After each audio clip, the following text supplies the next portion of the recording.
Je vous l'ai jamais dit, mais il y a un truc que j'adore faire pour m'occuper, c'est vomir sur des bébés qui viennent de naître. Et non, attendez, c'est pas du tout ça le texte. Non, plus sérieusement, j'adore imaginer et écrire des histoires. Et d'ailleurs, il y a une plateforme qui est super cool si vous aimez aussi faire ça. Ça s'appelle Wattpad et c'est totalement gratuit. C'est une appli où vous pouvez écrire des histoires et les publier pour qu'elles soient lues par les autres. Et franchement, c'est super cool. Alors si vous hésitez à vous lancer, allez-y parce que ça vaut le coup. Et d'ailleurs, si vous êtes sur le point de vous lancer, voici ce sur quoi vous pourrez tomber et ce que je vous déconseille de faire fortement, sauf si vous arrivez à tourner ces trucs de manière très originale. Aujourd'hui, je vais vous présenter les clichés de Wattpad. Ah oui, avant de commencer, pour faire cette vidéo, je me suis inspiré de l'ouvrage de Shoot the Stars que je vous mets en description qui est très cool et qui est très drôle. Allez, c'est parti.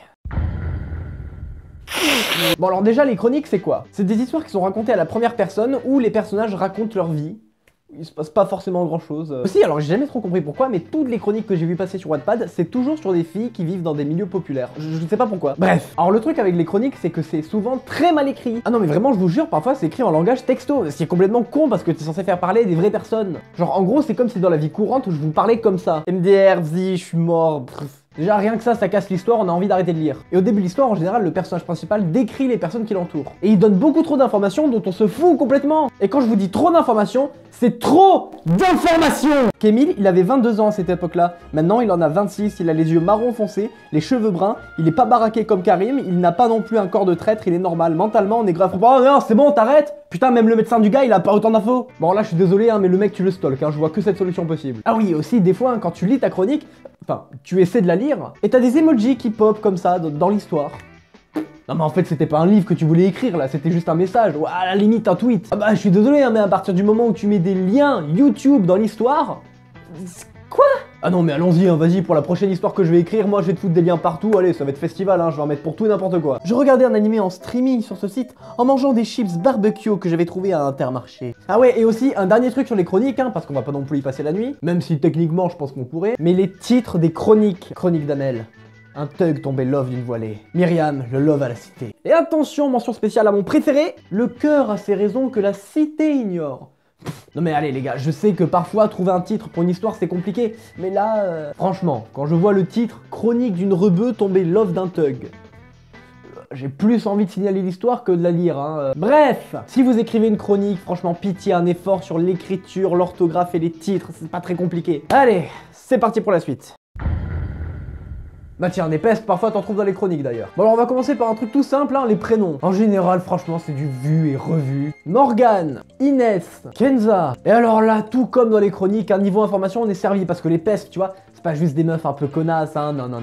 C'est des organisations criminelles. Sarah, leader du groupe, âgée de 17 ans, toujours championne pour planifier des plans mesquins. Stéphanie, âgée de 16 ans, chef-ten pour escroquer ses victimes. Stacy, âgée de 16 ans, professionnelle à la séduction. Oh non mais putain, c'est bon, t'as fini? C'est quoi la suite? T'as Madara Uchiwa derrière, hein, qui tire les ficelles? Et en plus, les pestes dans ces histoires, elles font des trucs ultra basiques, hein, qu'on connaît déjà. Alors, il y a insulter l'héroïne sans raison, la rabaisser sans raison, pareil. Alors le classique de chez classique, essayer de voler le mec que l'héroïne veut choper. Voilà, alors ça c'est vraiment le classique. Ces pestes, ce seront jamais des meufs un petit peu intelligentes, tu vois, qui complotent un peu dans l'ombre, genre en mode, je sais pas, elles font croire à l'héroïne qu'en fait elles sont potes depuis le début, et tu découvres qu'en fait toutes les emmerdes que l'héroïne a eues, bah, c'est dû à cette peste qui lui faisait croire des trucs, enfin voilà, je sais pas. Oh, on va pas se faire chier à être originaux, hein. Donc vraiment, si vous écrivez une peste, mais essayez de la rendre détestable pour une vraie raison, parce que juste la faire insulter l'héroïne comme ça sans arrêt, c'est chiant, c'est tout. En tant que lecteur, ça fait pas du tout aimer le personnage, mais pas dans le bon sens du terme. En fait, on comprend pas du tout pourquoi le personnage est comme ça, et du coup, bah, on a envie d'arrêter de lire parce que c'est juste chiant. Donc s'il vous plaît, encore une fois, faites un effort, faites appel à votre esprit créatif. Sincèrement, tant que vous écrivez bien votre personnage, que vous lui donnez de vraies raisons, c'est bon, même si elles sont pas terribles. En général, il faut toujours justifier les actions de ses personnages, c'est beaucoup mieux. Bon, allez,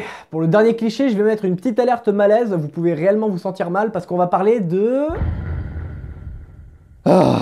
Bon là vraiment on va passer du côté des détraqués de Wattpad. Alors sincèrement je trouve que les gens qui écrivent ce genre de truc ont un léger souci. Bon après ils pourront toujours être pris à Angoulême hein, donc bon ça va. Bon alors pour vous illustrer un petit peu tout ça, je vais me baser uniquement sur les extraits que Shoot the Stars a mis dans son livre parce que j'avais commencé à faire des recherches et... en fait non. Alors si jamais il y en a qui ont les intestins accrochés, je vais vous mettre des extraits que j'aurai censurés bien évidemment, vous mettrez sur pause et vous profiterez de je sais pas. Alors déjà, il y a plein de fautes d'orthographe et je trouve que ça rajoute une touche très malsaine. Ah, je sais pas, t'imagines bien le gros psychopathe pervers dégueulasse renfermé là qui écrit une histoire sur une fille qui fait des galipettes avec son père. Ah mais moi j'aimerais bien dire aux auteurs de ces histoires d'aller niquer leur mère, mais bon, vu leurs écrits, je préfère pas, hein, ils en sont vraiment capables. Et tu sais, t'en as qui vont qualifier ça d'histoire d'amour. Alors les gars, même si je suis pas fan, j'ai rien contre la romance, hein, mais là y a rien de romantique. C'est juste dégueulasse et venez pas me dire que c'est des auteurs passionnés parce qu'il y a des fautes partout, les mecs ils en ont rien à foutre. Ah je vous jure qu'on sent la personne bizarre qui a des délires chelous avec sa famille. Donc évidemment, bah, n'écrivez pas de trucs de ce genre. Qu'est-ce que je voulais que je vous dise de plus? Bon voilà, c'est la fin de cette vidéo, j'espère qu'elle vous aura plu. Bien évidemment, vous êtes libre d'écrire ce que vous voulez sur Wattpad. Et d'ailleurs, vous savez quoi, si vous avez Wattpad, et ben donnez vos noms, donnez vos histoires en description, comme ça tout le monde pourra aller les lire. Vous pouvez bien évidemment activer la cloche pour être au courant de la sortie de mes dernières vidéos. Et évidemment, si ça vous a plu, vous pouvez liker, vous abonner et commenter. Moi je vous remercie d'avoir regardé et je vous dis à la prochaine. Ciao!